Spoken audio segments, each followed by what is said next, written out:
And when Saul's son Ishbosheth had news that Abner was dead in Hebron, his hands became feeble, and all the Israelites were troubled.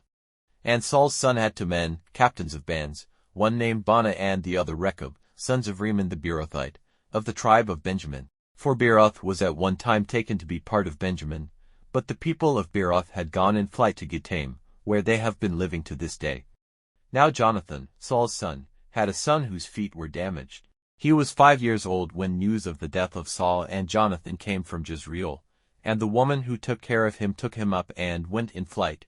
And while she was getting him away as quickly as she was able, he had a fall and his feet were damaged. His name was Mephibosheth, and Rechab and Baanah, the sons of Rimmon the Beerothite, went out and came to the house of Ishbosheth in the heat of the day, when he was resting in the middle of the day.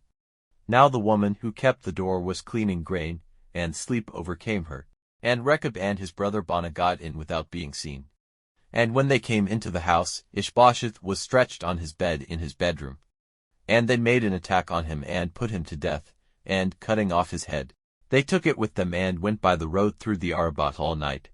And they took the head of Ishbosheth to David in Hebron, and said to the king, Here is the head of Ishbosheth, the son of Saul your hater, who would have taken your life.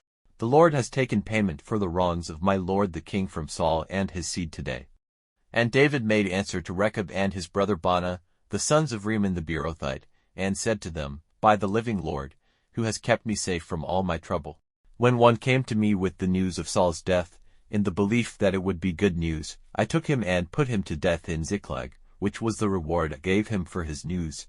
How much more, when evil men have put an upright person to death, in his house, sleeping on his bed, will I take payment from you for his blood, and have you cut off from the earth?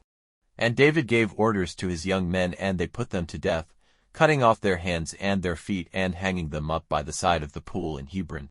But they took the head of Ishbosheth and put it in its last resting place with Abner's body in Hebron.